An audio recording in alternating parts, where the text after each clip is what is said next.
Assalamualaikum warahmatullahi wabarakatuh. Selamat berjumpa anak-anak dengan Pak Pi dalam pelajaran matematika menyenangkan. Anak-anak sudah libur selama 2 minggu. Harapan saya anak-anak dengan libur semakin prima kesehatannya, keluarga beserta keluarga dijauhkan dari virus COVID-19. Oke. Sebelum kita berlanjut, marilah kita awali kegiatan pembelajaran pada pagi hari ini dengan bacaan basmalah. Semoga harapan saya dengan berdoa atau dengan bacaan basmalah anak-anak diberi kemudahan, diberi kelancaran sampai akhir video pembelajaran pada pertemuan ini. Kita awali dengan bacaan basmalah. Bismillahirrahmanirrahim. Oke, anak-anak, kita bertemu kembali di semester genap ini. Nanti yang akan kita pelajari hanya ada 2 bab, yaitu bab pertama kesebangunan dan kongruensi yang pada pagi hari ini atau pertemuan ini. Yang kedua nanti berkaitan dengan materi bangun ruang sisi lengkung. Oke, di pertemuan pertama ini kita akan mencoba membahas kesebangunan dan kongruensi, khususnya konsep kesebangunan dan kongruensi pada bangun datar.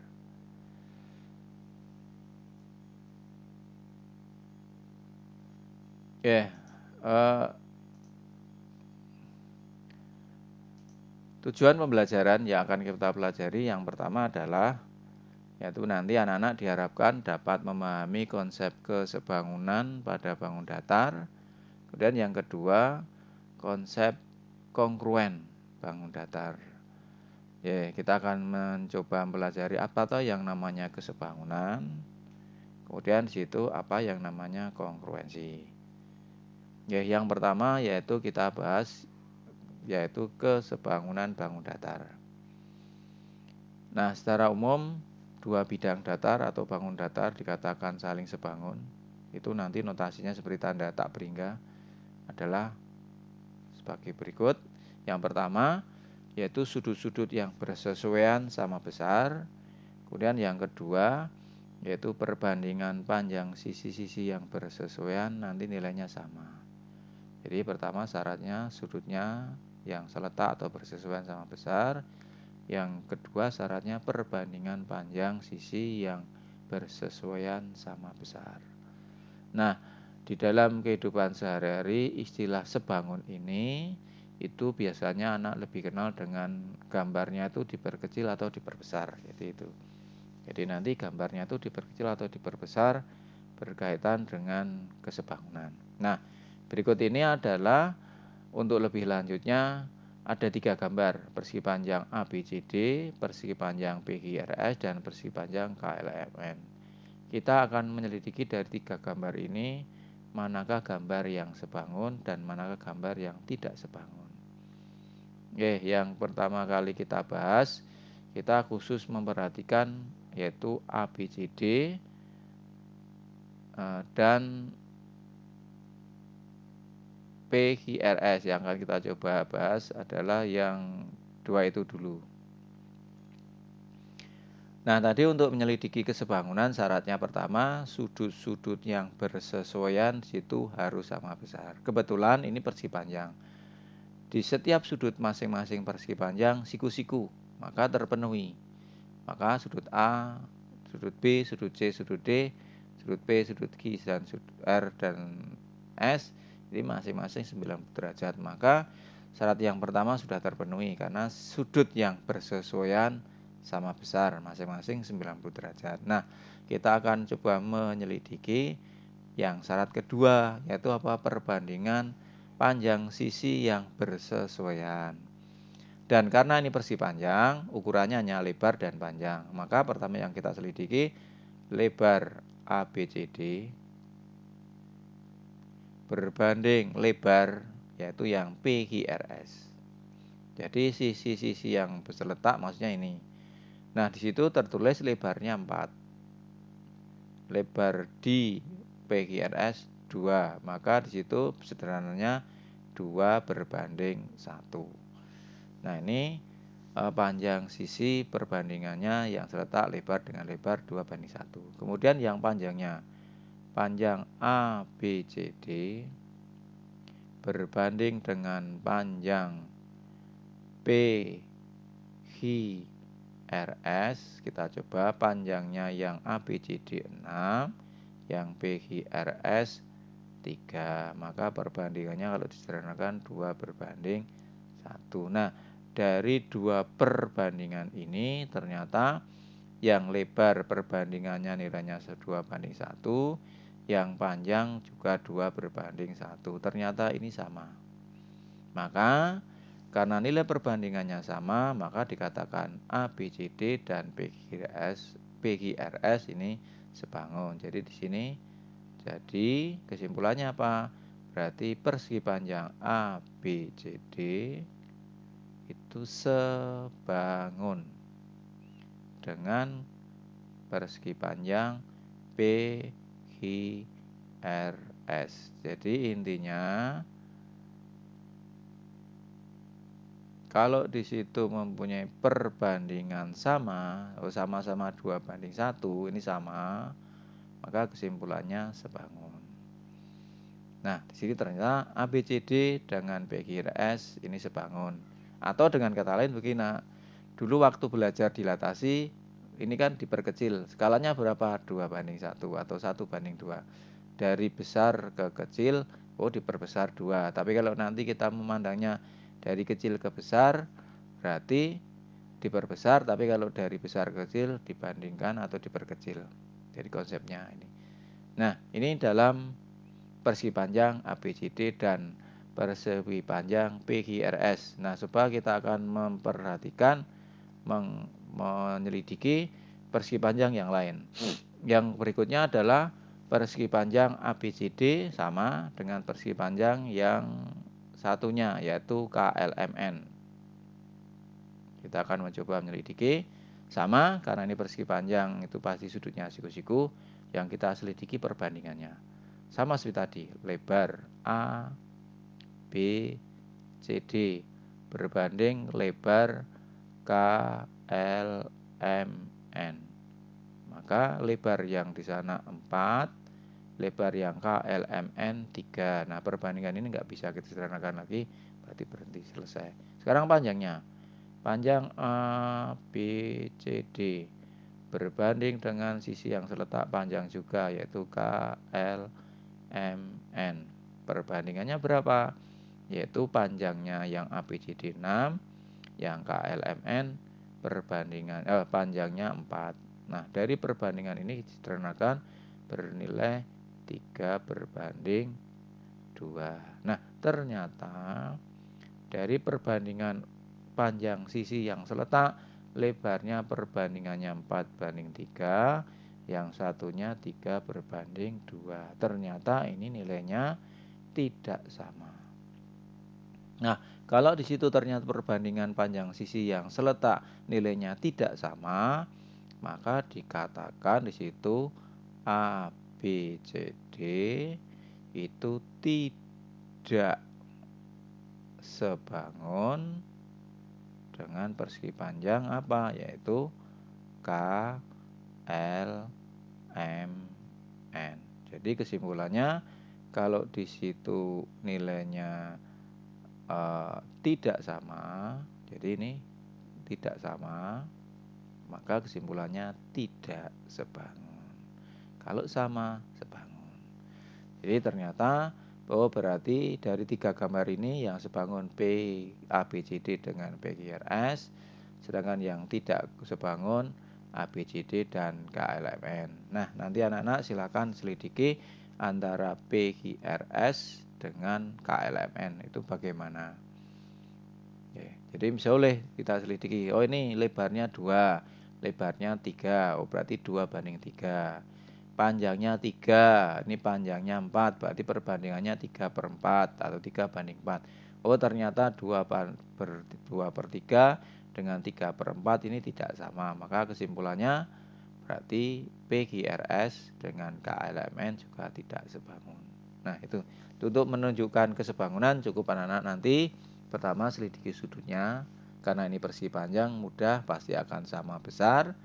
Yang diselidiki cukup perbandingan panjang sisinya, yaitu sisi lebar dan sisi lebar, panjang dengan panjang. Ternyata kesimpulan yang ABCD dengan KLMN tidak sama, kesimpulannya berarti tidak sebangun.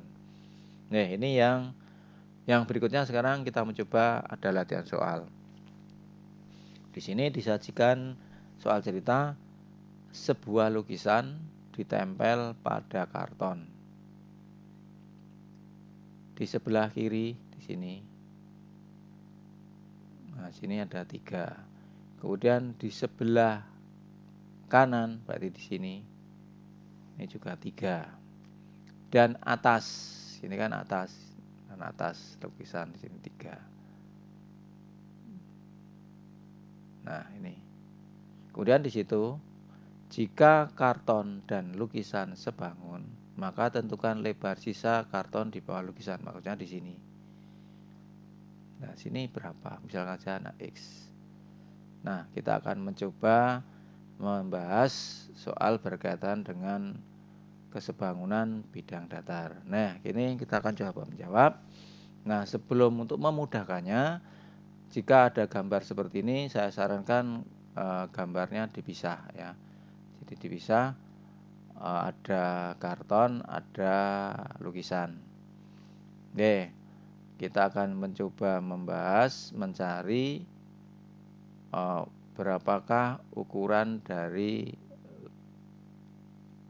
lebar di bawah lukisan ini. Jadi lebarnya berapa? Pertama tadi anak-anak menggambar kembali, cuma gambarnya dipisah. Nah, ini konsep persegi panjang tadi. Berarti ini ada persegi panjang gede, ada persegi panjang kecil. Nah, tadi di soal itu diketahui kalau karton dan lukisan itu sebangun. Berarti kartonnya ini diperkecil. Jadi, oh ini 30 menjadi 24. Berarti nanti 40 menjadi berapa? Nah, untuk mencari berapanya, kita menggunakan konsep tadi perbandingan. Maka di situ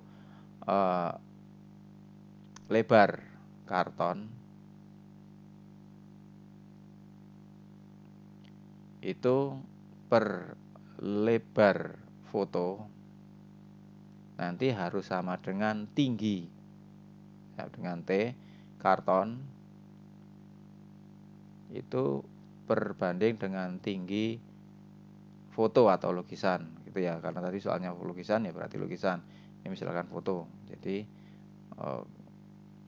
nah, langkah berikutnya apa? Kita mencoba mencari sekarang lebar karton sudah tahu, tinggi lebar foto kok bisa 24, kita akan mencoba nanti. Sehingga nanti dari perbandingan-perbandingan ini anak-anak tinggal menggantikan bilangannya. Nah, sekarang kita bahas mengapa di sini kok lebar lukisan atau foto ini kok 24. Jadi tadi ini lebar seluruhnya 30. Sini sudah ada 3, ini sudah ada 3 sehingga sisanya. Nah, berarti untuk mencari 24 itu dari mana? Berarti 30 yang seluruhnya dikurangi yang sisa sebelah kiri dikurangi sisa sebelah kanan. Maka 30 dikurangi 3 itu adalah 27, dikurangi 3 24. Maka dari situ maka kita mencoba ganti angkanya. Berarti 30 per lebar foto atau lukisan 24 itu nilainya sama dengan tinggi karton yaitu 40 per tinggi foto. Jadi sekali lagi untuk mencari lebar ini, lebar yang di bawah lukisan atau foto ini berapa, saya menggunakan konsep kesebangunan pada persegi panjang. Nah, di sini tinggi dari lukisan atau foto belum tahu, kita coba mencari. Nah, jika ada sebuah pecahan sama dengan pecahan, maka penyelesaiannya bagaimana? Kalikan silang. Maka 30 T sama dengan 40 dikali 24. Maka T bernilai berapa? Yaitu berarti 40 dikali 24 per 30. Nah, saya sarankan anak-anak, jika nanti ada bentuk perkalian yang intinya mau dibagi, saya sarankan jangan dikali dulu, tapi disederhanakan. Maka ini 40 dengan 30 sudah. Ini ada 3 dengan 24 ini 8. maka tinggi dari foto 32. Karena 4 kali 8. Nah, berarti langkah berikutnya kita mencoba mencari sisanya yang ada di nah, ini 32. Cantumkan di sini ini 32. Nah, sekarang kita mencoba mencari X. Oh, berarti kalau begitu sisa yang di bawah atau X itu adalah bisa dicari seluruhnya. Jadi seluruhnya ini itu adalah 40. Dikurangi batas atasnya, jaraknya 3, ditambah dengan tinggi lukisan atau foto yaitu 32. Maka muncul 40 dikurangi 35. Maka sisanya adalah 5 cm. Nah, ini sisa dari lebar karton yang ada posisinya di bawah lukisan atau foto. Nah, dengan menggunakan konsep kesebangunan, karena tadi diketahui antara lukisan dan karton sebangun, maka perbandingannya kita tuliskan di situ. Nah, ini contoh soal yang pertama berkaitan dengan kesebangunan pada bidang datar. Nah, yang berikutnya, soal yang berikutnya di sini diketahui ada sebuah trapesium besar yaitu PQRS. Jadi PQRS kemudian dibuat garis sejajar dengan SR atau RS TU. Pertanyaannya, berapakah panjang TU? Nah, di sini ada keterangan kalau trapesium TURS dan PQUT sebangun. Berarti kita tidak usah mempermasalahkan sudut-sudutnya, pasti sudutnya yang bersesuaian sama besar. Nah, untuk menjawabnya lebih baik gambarnya kita pisah jadi dua, yaitu TURS yang di atas. Yang di sini adalah X yang di bawah, yang di atas 16. Kemudian yang satunya yaitu PQUT 36 sama X. Nah, untuk mencari panjang TU karena trapesium 2 ini sebangun, ya kita menggunakan perbandingan tadi. Kita menggunakan perbandingannya, yaitu apa? Sisi yang di atas berbanding sisi yang di atas, maka muncul 16 berbanding sisi yang di atas di sini, yaitu X. Ini harus nilainya sama dengan sisi yang di bawah X, sisi yang di bawah di PQUT 36. Jadi perbandingan sisi-sisi yang seletak atau bersesuaian itu maksudnya yang di atas berbanding yang di atas, yang di bawah berbanding yang di bawah. Jadi untuk memudahkannya perbandingan ini, nanti anak-anak saya sarankan kalau ada soal seperti itu kita bisa gambarnya sesuai yang diminta. Oh, ini ada TURS ya kita gambar sendiri, PQUT kita gambar tersendiri. Kemudian perbandingannya muncul 16 berbanding X, nilainya sama dengan X berbanding 36.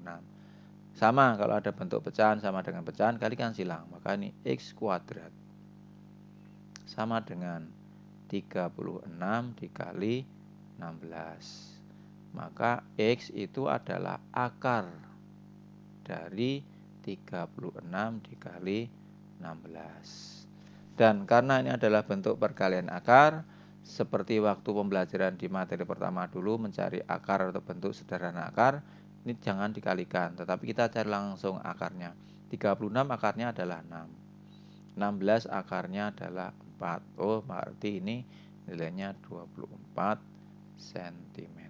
Nah, ini berkaitan dengan soal yang kedua, yaitu kesebangunan berkaitan dengan bidang datar.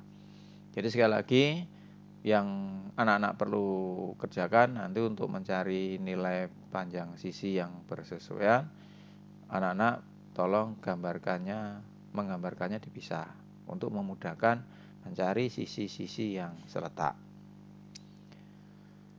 Nah, sekarang yang kita akan mencoba materi yang berikutnya yaitu kongruen bangun datar. Di sini disajikan persegi panjang ABC, persegi panjang A dan persegi panjang B. Nah, konsep dari kongruen itu hampir sama syaratnya dengan kesebangunan. Nanti syaratnya yang berkaitan dengan sudut apa? Yaitu ini, sudutnya yang bersesuaian harus sama besar. Kemudian yang kedua apa di sini? Sisi-sisi yang bersesuaian sama panjang. Jadi tolong anak-anak yang membedakan kesebangunan dan kongruensi di syarat yang kedua ini. Kalau yang kesebangunan tadi perbandingan sisi, tapi kalau kongruen panjangnya harus sama. Jadi untuk memudahkannya, kalau kesebangunan tadi itu berkaitan dengan gambarnya diperkecil atau diperbesar. Tapi kalau kongruen itu memudahkannya apa? Yaitu anak-anak memudahkannya, pokoknya kalau kongruen itu intinya gambar dan ukurannya harus sama persis. Atau kalau ini kita jadikan satu, ini akan saling berimpit menutupi. Nah, ini dikatakan di situ berarti persegi panjang A dan persegi panjang B ini kongruen, jadi sama persis. Jadi yang namanya kongruen itu ukuran dan bentuknya sama. Caranya bagaimana? Ya kalau kita impitkan ternyata saling menutupi daerahnya. Nah, ini syarat kongruen. Jadi syarat kongruen pertama, sudut harus sama masing-masing. Yang berikutnya, sisi yang bersesuaian sama panjang. Jadi lebar ya harus sama dengan lebar, panjang harus sama dengan panjang.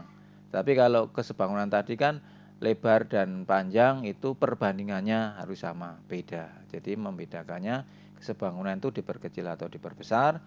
Tapi kalau ke kongruensi, ukuran dan bentuknya harus sama persis. Ya, sekarang ini ada latihan soal yang untuk memudahkannya, ada contoh latihan soal gini. Ini ada dua trapesium. Nah, dua trapesium ini diketahui sudah kongruen. Berarti naik kongruen. Kalau kongruen itu ukuran dan bentuknya sama persis. Nah, di sini disuruh menentukan nilai X dan nilai Y berapa. Nah, untuk memudahkannya, posisi yang trapesium N kita putar. Nah, sehingga posisinya seperti posisi di trapesium N. Nah, kita akan mencoba menyelidiki berapakah nilai dari X dan nilai dari Y itu berapa. Kita mencoba satu persatu dulu. Nah, di sini sudut Y itu berkaitan dengan sudut. Sudutnya di sini 4Y plus 4. Di sini kok 120. Oh, berarti 4Y ditambah 4 itu berarti harus sama dengan 120. Maka 4Y itu adalah 120 dikurangi 4. Maka muncul 4Y sama dengan 116. Oh, berarti Y berarti 116 dibagi 4 yaitu nilainya 29. Nah, ini nilai Y. Sekarang nilai X. Nilai X itu adalah di sini panjang sisi yang miring. Wah, di sini panjang sisinya berapa? Ternyata 18. Ya udah berarti X 18 cm.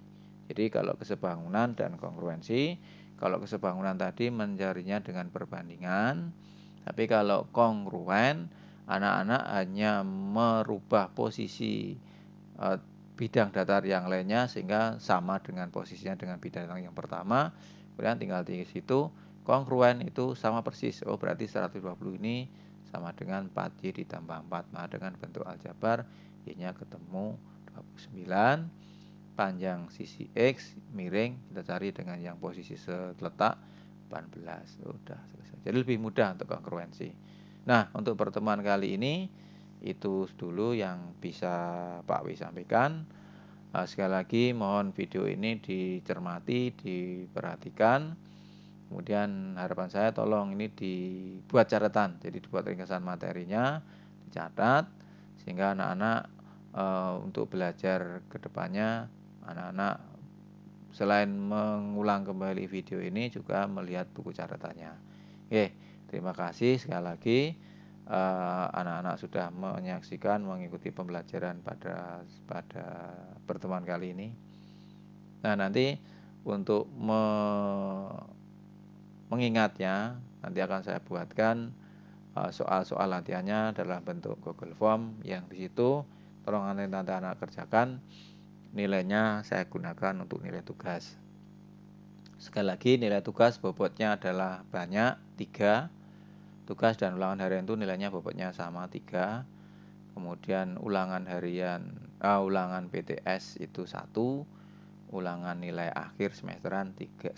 Jadi bobotnya itu 3, 1, 1. Jadi kalau anak-anak tugasnya tidak mengerjakan atau tidak menyelesaikan, nanti akan rugi. Jadi misalkan PTS-nya 100, ulangan akhir semesternya 100, tetapi tidak pernah mengerjakan atau tidak pernah ikut ulangan harian, maka nilainya tidak akan maksimal.